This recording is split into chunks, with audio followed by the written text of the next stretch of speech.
Syarat dan ketentuan menjadi seorang sales tahun 2025 dan seterusnya.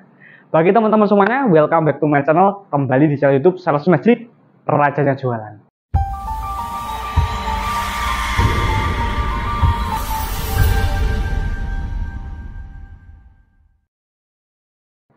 Oke teman-teman, jadi bagi teman-teman nih yang baru daftar atau kepengen daftar menjadi sales, entah itu sales untuk produk-produk retail seperti di Wingswood, Unilever, ataupun sales HP, sales properti, atau sales apapun itu, di sini saya akan share ya, kurang lebih ada 5 tips ya, 4-5 tips yang akan bermanfaat bagi teman-teman apabila kalian memiliki skill yang akan saya sebutkan di video ini.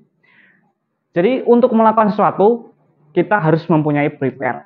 Yang pertama, untuk menjadi seorang sales, kita harus bisa berkomunikasi dengan baik. Kenapa? Karena tugas seorang sales adalah berjualan dan mencapai target.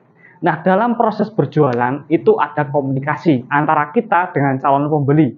Jadi kita harus bisa berkomunikasi dengan baik ya. Jangan ngomong kasar ya. Bagaimana cara presentasi yang baik, menjelaskan produk saya lebih bagus daripada produk kompetitor tanpa menjatuhkan produk kompetitor. Nah, itu juga harus skill yang harus diasah.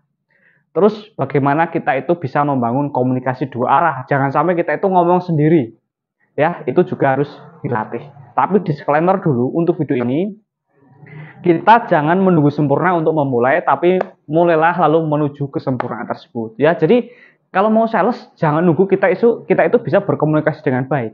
Ya, dengan kita terjun langsung ya. Dengan kita terjun langsung itu nanti kita akan terbiasa ya. Bisa itu karena terbiasa seperti itu. Nah, ini hanya sebagai gambaran ya. Ini hanya sebagai gambaran.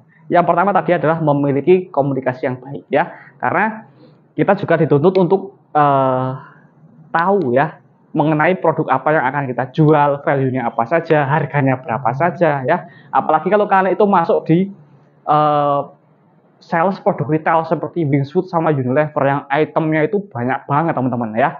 Nah itu kalian harus benar-benar belajar banget ya di situ seperti itu. Oke, yang kedua adalah menghitung. Nah bagi teman-teman nih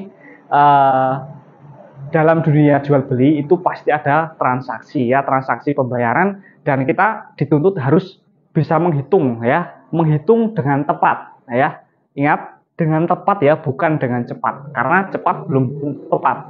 Jadi misalnya gini, misalnya teman-teman itu membawa banyak produk, misalnya ini produk A, produk B, produk C, mereka belinya misalnya varian ABC misalnya, harganya beda-beda, penjumlahannya beda-beda, kembaliannya beda-beda, itu harus benar-benar teliti ya. Nah, seprofesional apapun kalian, saya menyarankan ya untuk menggunakan kalkulator ya. Kalau misalnya transaksinya itu dalam jumlah banyak. Karena apa? Karena yang namanya sales ya, apalagi sales yang keliling ya. Kan ada tuh sales yang nggak keliling, namanya sales promotor, itu produk HP, itu nggak keliling teman-teman. Nah, untuk sales yang keliling, itu luar biasa teman-teman. Tekanannya itu luar biasa. Udah belum dapat omset, panas, terik matahari, perjalanan jauh, capek ya. Terus ngitung itu kadang itu suka ngeblank teman-teman. Jadi alangkah baiknya teman-teman tetap tenang, jangan tergesa-gesa ya saat menghitung jumlah pembelian dari toko seperti itu ya. Itu poin yang kedua. Terus poin yang ketiga adalah bisa berkendara dan berlalu lintas dengan baik ya.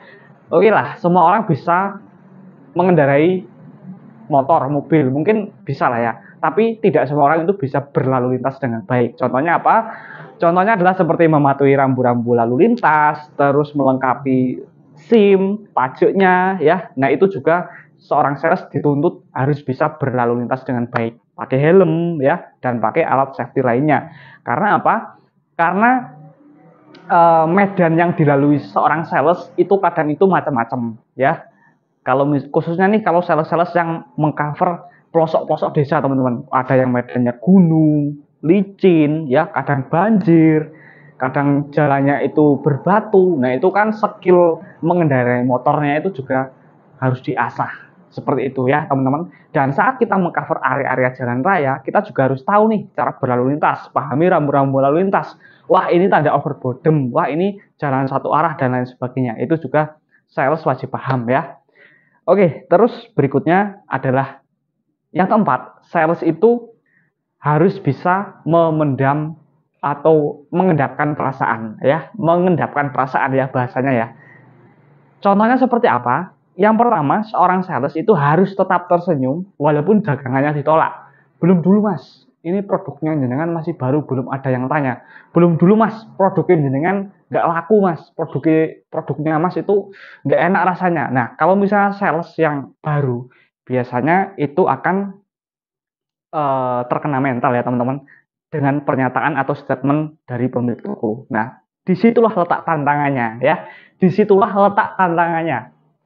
Jadi kita nggak boleh marah, kita harus tetap tersenyum ya, meskipun kita mendapat perlakuan yang kurang baik ya, seperti penolakan misalnya ya, atau kritik tentang produk kita ya. Terus kita juga nggak boleh memaksa, ayolah bu, nggak suka ya, toko itu nggak suka. Jadi di beberapa video saya lainnya juga saya sudah selalu memberikan pernyataan bahwa sales itu jangan mengemis, jangan memaksa.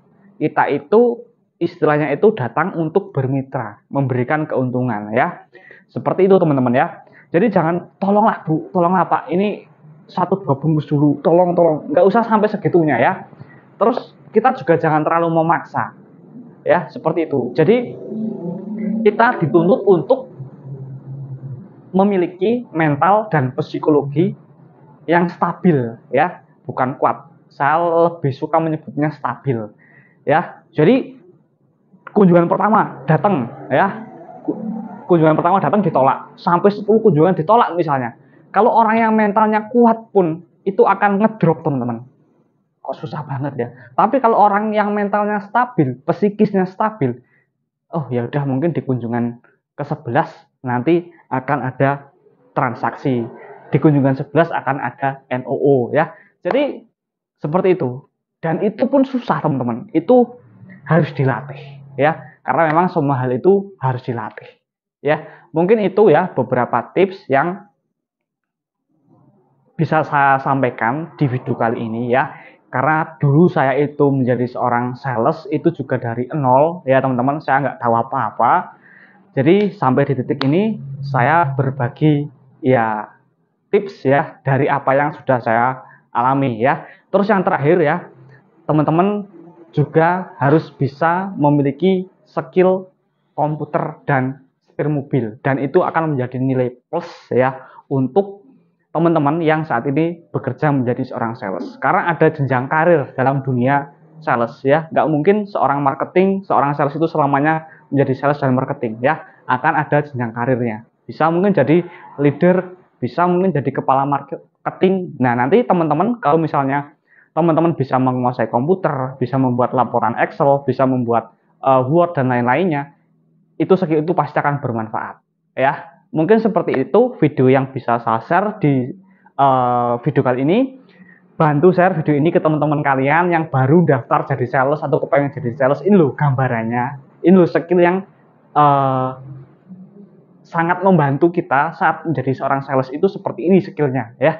Semoga video ini bermanfaat. See you next time. Makasih yang udah support channel YouTube Sales Magic sampai di detik ini. Bagi kalian yang baru ketemu sama channel YouTube ini, kalau kalian suka dengan tema video di channel YouTube ini, silahkan bisa di subscribe. Terima kasih. See you next time. Sampai berjumpa di video selanjutnya.